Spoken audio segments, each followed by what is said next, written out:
ఈరోజు రాప్తాడు మాజీ శాసనసభ్యులు ప్రకాష్ రెడ్డి నా తమ్ముడు.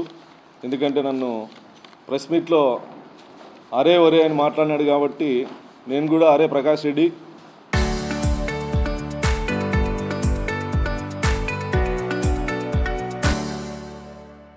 అని అనగలను.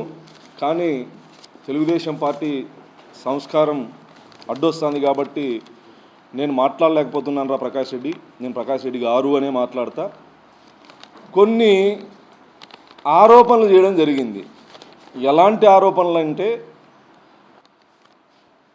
అసలు నమ్మడానికి వాస్తవానికి దగ్గరగా లేనటువంటి అవాస్తవాల్ని ఇతరుల మీద మాట్లాడితే బురద జల్లేస్తే వాళ్ళే కడుక్కుంటారనే ఒక దురుద్దేశంతో మాట్లాడిన ప్రతి మాటలో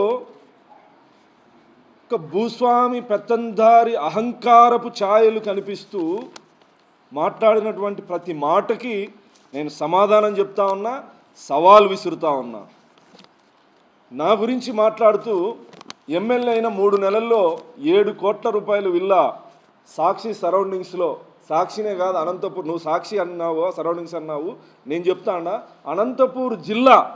అనంతపూర్ జిల్లా కాదు, ఈ భూభాగం మీద ఎక్కడైనా ప్రపంచంలో ఎక్కడైనా నాకు సొంత ఇల్లు ఉందని నువ్వు నిరూపిస్తే తిరుమల వెంకటేశ్వర స్వామి సాక్షిగా నా ఎమ్మెల్యే పదవికి నేను రిజైన్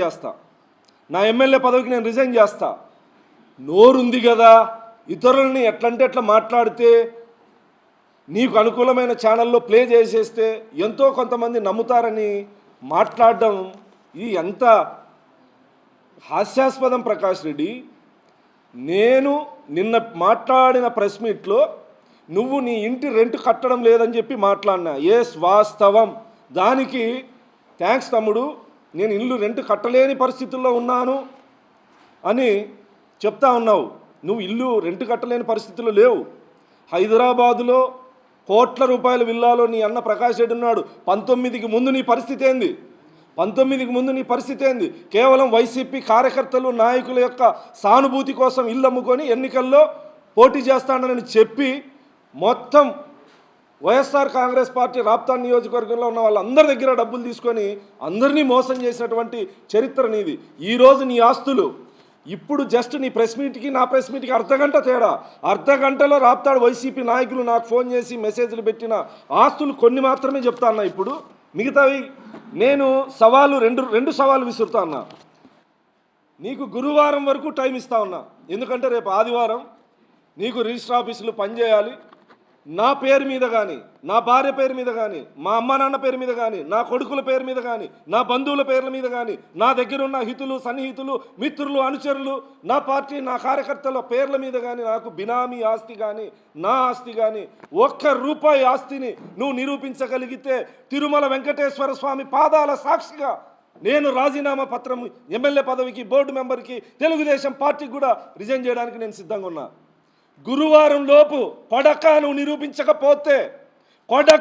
నిరూపించకపోతే నీ ఇంటి దగ్గరికి నీకు నువ్వేదైతే మాట్లాడినావో అనంతపూర్లో నాకు 7 కోట్ల విల్లా, బెంగళూరులో ఆస్తులు, అదేవిధంగా మడకసిరలో ఉన్నటువంటి నా పార్టీ స్థలము నాదని మాట్లాడినావు కదా, ఇవన్నీ నువ్వు నిరూపించకపోతే కొడక్క చెప్పు తీసుకొని కొడతానా. కొడక్క ఏమనుకుంటావు? నోరుంది కదా అని అబద్ధాలు, అవాస్తవాలు, అసత్యాలు మాట్లాడితే భరిస్తూ వస్తామనుకుంటున్నావా? నువ్వు రెడ్డి పొగరు చూపిస్తే పడక నేను మాదిగ పొగరు చూపిస్తా ఏమనుకుంటున్నావు? తప్పుడు కూతలు, అబద్ధాలు, అసత్యాలు. నోరా ప్రకాష్ రెడ్డి? అది నోరా? మనిషివా నువ్వు? అసలు ఇన్ని అవాస్తవాలా, ఇన్ని తప్పుడు కూతలా, ఇన్ని అబద్ధాలా?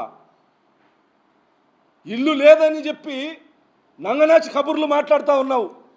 నీ ఇంటి పాపం కురవ సామాజిక వర్గానికి సంబంధించిన అతను పార్టీ మీద అభిమానంతో రెంట్కి ఇస్తే ఈరోజు వరకు రెంట్ కట్టలే.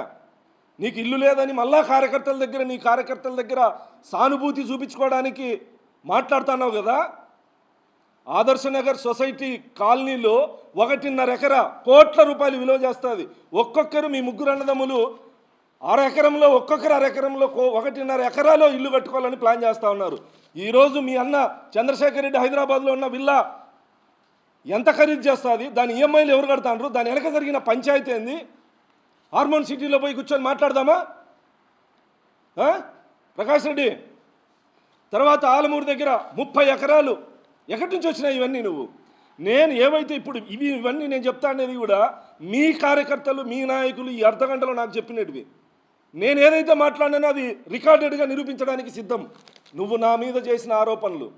ఇంకొకటి మాట్లాడినాడు, చెప్పుల షాప్లో పనిచేసినావని. ఏ చెప్పుల షాప్లో నేను పనిచేసినానో నువ్వు నిరూపించాలా. 2008లో సందేశ్ ఫుట్వేర్ అని నా కొడుకు పేరు మీద సంగమేశ్ సర్కిల్లో అప్పుడు ప్రముఖ నటుడు నరేష్ గారితో షాప్ ఓపెన్ చేయించా. ఏం తప్ప? నేరమా? నా తమ్ముడికి షాప్ పెట్టించా. ఏం తప్ప? ఆ రోజుల్లో చెప్పుల షాప్లో పనిచేసినావని చెప్పి ఎంత అహంకారపూరితంగా మాట్లాడుతూ ఉన్నావు. చెప్పులు కుట్టడం నా కుల ఆత్మగౌరవం. నా ఆత్మగౌరవానికి నిదర్శనంగానే నేను ఆ రోజు చెప్పుల షాప్ పెట్టించినా. నువ్వు దాన్ని ఒక చిన్న చూపుతో చెప్పుల షాపులో పనిచేయాల్సినటువంటి దౌర్భాగ్య పరిస్థితుల్లో నేను ఏ రోజు లేను. నీలాగా అబద్ధాలు అసత్యాలు నేను చెప్పను. మీ తండ్రి అన్నదమ్ములు కుట్రలు కుతంత్రాలు ఫ్యాక్షన్లు బెదిరింపులు దౌర్జన్యాలతో నీ రాజకీయం. నేను సామాజిక ఉద్యమాల్లో నుంచి వచ్చా, నాకు ఎటువంటి బ్యాక్గ్రౌండ్ లేకుండా వచ్చా. లోకేష్ గారికి బినామీ అని మాట్లాడతావా?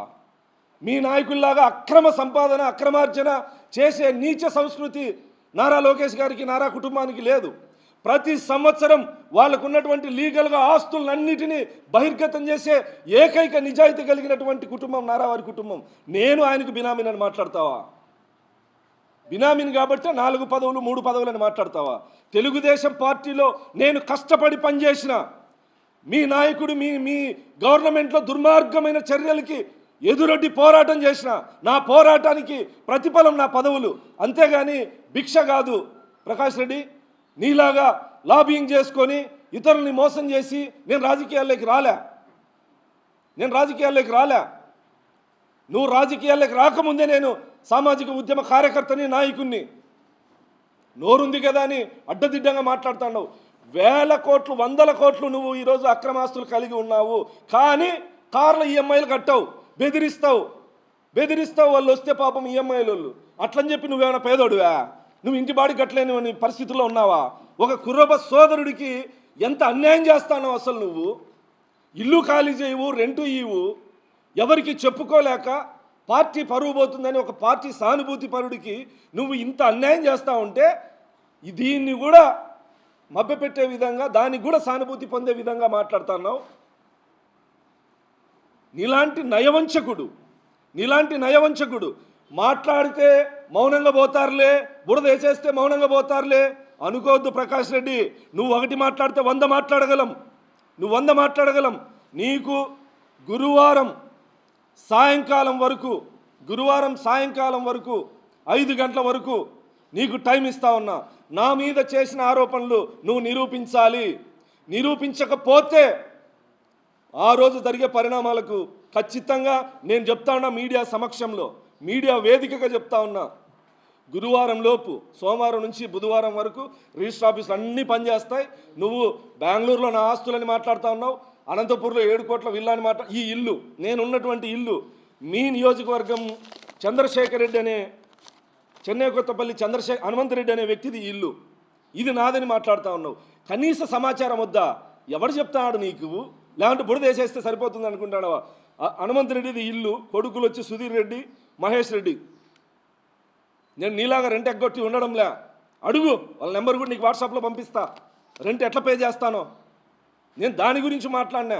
ఒక కురవ సామాజిక వర్గం పాపం కష్టపడి అనంతపూర్లో ఇల్లు ఆస్తులు అన్నీ అమ్ముకొని ఇల్లు కట్టించుకుంటే ఆ వ్యక్తికి తీవ్ర అన్యాయం చేస్తానంటే సిగ్గు తెచ్చుకొని అన్న అతనికి న్యాయం చేస్తావేమని చెప్తే దాన్ని కూడా నీ కార్యకర్తల్లో సానుభూతి కోసం వాడుకుంటున్నావంటే నీలాగా బెదిరించి ఆస్తులు కూడబెట్టుకునే నీచ సంస్కృతి మాకు లేదు. ఒక బ్యాంకు వేలానికి వస్తే వైశాసిది మేడా వాళ్ళది. బ్యాంకు వేలంలో ఎవరిని పాల్గొనకుండా బెదిరించి విలువైన ఆస్తిని ₹1,00,00,000 మీరు వేలంలో దక్కించుకొని వెంటనే 7 కోట్లకి అమ్మేసుకున్నారు. ఇలాంటివి కాదా దౌర్జన్యాలు? ఒక వైశాస్ కుటుంబానికి నువ్వు అన్యాయం చేయలేదా? ఇలాంటి కుటుంబాలు ఎన్ని? నిన్ను నమ్మి రైతులు నీ డైరీకి పాలు పోస్తే ఒక్క రైతుకు కూడా డబ్బులు కట్టావా? సంవత్సరాలు చెప్పుతో కొట్టేకి ఇళ్ళ దగ్గరికి వస్తే వచ్చిన వాళ్ళకి బలవంతులకి డబ్బులు ఇచ్చావు. కానీ ఇలాంటి నీచ సంస్కృతి ఉన్న నువ్వు మీసాలు తిప్పుకుంటా ప్రెస్ మీట్లో సిగ్గుండాల, కొంచెమన్నా సిగ్గుండాల. మాట్లాడే ముందు ఇది నిజాయితీనా, అబద్ధమా, సత్యమా, అసత్యమా, ఎవరేమనుకుంటారు అనేది లేకుండా నోటికి ఏదొస్తే అది మాట్లాడేస్తే ఇవి నిజాలని చెప్పి జనాలు నమ్ముతారనుకుంటానవా? నా ఆధార్ కార్డు, నా ఫ్యామిలీ ఆధార్ కార్డులన్నీ నీకు పంపిస్తా. ఆధార్ కార్డులు కొడతావో లేదా రిజిస్టర్ ఆఫీసులకు పోతావో, నువ్వు చెప్పినావు కదా, నువ్వు చెప్పిన చోటే కాదు, నువ్వు చెప్పని చోటైనా సరే నా పేరు మీద, నా హితులు సన్నిహితులు ఎవరి పేరు మీద అయినా సరే ₹1 ఆస్తిని నిరూపించు. లేదా 5 సంవత్సరాలు నీ దుర్మార్గాల మీద నేను మాట్లాడతా, నువ్వు ఈ 2 సంవత్సరాల్లో మరకసిరి నియోజకవర్గంలో పరిపాలన గురించి అట్లైనా చర్చకు రా. ఏం మాట్లాడుతున్నావు ప్రకాష్ రెడ్డి?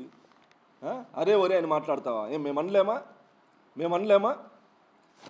నేను స్పష్టంగా ప్రకాష్ రెడ్డి నా సవాల్ని స్వీకరించు. గురువారం సాయంకాలం వరకు నీకు టైం ఇస్తా అన్నా. నేను నీ ఇంటి దగ్గరికి వస్తా.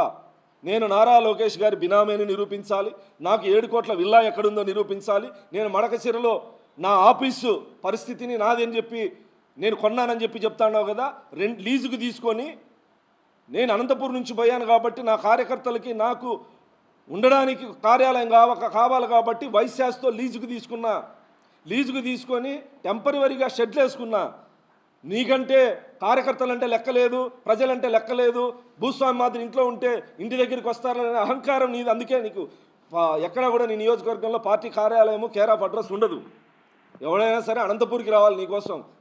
మాది ఆ సంస్కృతి కాదు. నా కార్యకర్తలకి, నన్ను ఓటేసి గెలిపించిన ప్రజలకి గౌరవ మర్యాదలతో ఉండాల్సినటువంటి కార్యాలయం ఉండాలి కాబట్టి నేను కార్యాలయం లీజుకు తీసుకొని ఏర్పాటు చేసుకున్నా. అది కూడా నాదని చెప్పి మాట్లాడతావు. ఎవడైనా నీకు సమాచారం ఇస్తా ఉండేది? కనీసం వాస్తవమా అవాస్తవం అని చెప్పి మాట్లాడేది లేదా? ఇప్పుడు ఈ అర్ధగంటలో నీ గురించి వచ్చినటువంటి మీ వైసీపీ నాయకులు అనంతపూర్ గుత్తి రోడ్లో ఉన్న స్టేట్ బ్యాంక్ బిల్డింగ్ కథ ఏంటి? మేడా కుటుంబానికి చెందిన 20 కోట్ల రూపాయలు విలువ చేసే బిల్డింగ్ బ్యాంక్ యాక్షన్లో ఏ విధంగా కొట్టేశారు? ఆ బిల్డింగ్ ఎక్కడో కాదు, పసుపుల గ్రాండ్. ఇప్పుడు పసుపుల గ్రాండ్ వాళ్ళు డబ్బులు ఇచ్చి కొనుక్కున్నారు. అమ్మా డైరీ సమీపంలో ఎకరం 2 కోట్ల రూపాయలు విలువ చేస్తుంది. 30 ఎకరాల భూమి ఎట్లొచ్చింది ప్రకాష్ రెడ్డి? అంటే ఎమ్మెల్యేలు అందరూ మీలాగే చేస్తారు, ఖచ్చితంగా ఉంటాయని అని అనుకుంటున్నావా? ఇవన్నీ ఇప్పుడు ఈ అర్ధగంటలు వచ్చినట్టు నాకన్నీ. ఇది ఏదో ఇల్లు లేని, బాడీ కట్టలేని పరిస్థితుల్లో ఉన్నానని చెప్తా ఉన్నావు. పాపం ఇంటి రెంటు కట్టలేని నువ్వు రంగరంగ వైభవంగా మీ అన్న కూతురు పెళ్ళెట్లా చేస్తావయ్యా? ఎవని కొంప గుల్చి చేస్తావయ్యా? ఎవడి దయాదాక్షిణ్యాలతో చేస్తావయ్యా? ఒక కుర్రబ సోదరుడికి బాడీ గట్రా స్వామి అని చెప్తే ఇప్పటికీ బీదరుపులు అరుస్తున్నావు. మరి మొన్ననే కదా చేసింది పెళ్ళి నువ్వు, నీ అన్న కూతురుది పెళ్లి చేసింది మొన్ననే కదా. ఎన్ని కొంపలు కూల్చి చేస్తేవి అనాలనా మేము? మాట్లాడే ముందు ప్రకాష్ రెడ్డి స్పష్టంగా నా సవాల్, నువ్వు ఏదైతే నా గురించి మాట్లాడినావో అవి నువ్వు నిరూపించాలి. నీకు గురువారం సాయంకాలం వరకు సమయం ఇస్తా ఉన్నా. లేని పక్షంలో నువ్వు నిరూపిస్తే నేను రాజీనామా చేయడానికి సిద్ధం. నువ్వంటే మాట మీద ఉండవు, మీసం తీసేసుకుంటానంటావు, మీసం తీసేసుకోవు. పరిటాల సునీత గారు నా మీద గెలిస్తే మీ ఈసం తీసేసుకుంటానని చెప్పి ప్రగల్భాలు పలుకుతీవి, మీసం తీసేసుకోలే. నేను మాట మీద ఉంటా. నువ్వు నిరూపించు. నేను రిజైన్ చేస్తా. తిరుమల వెంకటేశ్వర స్వామి పాదాల సాక్షిగా ప్రమాణం చేస్తా ఉన్నా. నేను రాజీనామా చేయడానికి సిద్ధంగా ఉన్నా. నువ్వు నిరూపించాలి. లేకపోతే ఏం చేస్తావు ప్రకాష్ రెడ్డి? నీ పార్టీకి రిజైన్ చేస్తావా లేదా ఒక చెప్పు దెబ్బ తింటావా? తప్పుడు కూతలు కూసి నన్ను సమాజంలో హేళనగా మాట్లాడినందుకు శిక్ష అనేది ఉండాలి కదా. నేను రిజైన్ చేయడానికి సిద్ధం నా ఎమ్మెల్యే పదవికి. నువ్వేం చేస్తావు? నీ పార్టీకి రాజీనామా చేస్తావా? మీసం తీసేసుకునే విధంగా పారిపోతానంటే కుదరదు. నువ్వు మాట్లాడే ప్రతి అవాస్తవానికి మౌనంగా ఉండే రకం కాదు. నువ్వు ఏ భాషలో మాట్లాడతావో నేను అదే భాషలో మాట్లాడతా. నీది రాయలసీమే, నాది రాయలసీమే. నీది అనంతపూరే, నాది అనంతపూరే. ఒకవేళ నువ్వు ఫ్యాక్షన్ నుంచి వచ్చిండొచ్చు, నేను పోరాటాల నుంచి వచ్చిన. నీలాంటి ఉడత ఊపుల్ని 20 సంవత్సరాల్లో ఎంతోమందిని చూసిన ప్రకాష్ రెడ్డి. నీలా అరుపులకి భయపడే రకం కాదు నేను. నేనున్నది, నువ్వున్నది నీ ఇంటికి నా ఇంటికి 1/2 కిలోమీటర్ కూడా లేదు. నీ ఆఫీస్కి నాకి 10 నిమిషాలు నడుచుకుంటూ పోతే, నీ ఇంటికి 15 నిమిషాలు నడుచుకుంటూ పోతే గట్టిగా మాట్లాడితే భయపడతామనుకుంటున్నావా? నీ కార్యకర్తలను బెదిరించినట్లు, నీకు ఇల్లు రెంట్కి ఇచ్చే బెదిరించినట్లు, ఈఎంఐ కార్ల కోసం కార్లు తీసుకుపోవడానికి వస్తే బెదిరించినట్లు అందరినీ బెదిరిద్దాం అనుకుంటా ఉన్నావా? అందరినీ బెదిరిద్దాం అనుకుంటా ఉన్నావా? నా సవాల్ని స్వీకరించాలి. నీలో ప్రవహించేది నీ అబ్బ రక్తం అయితే నా సవాల్ని స్వీకరించు.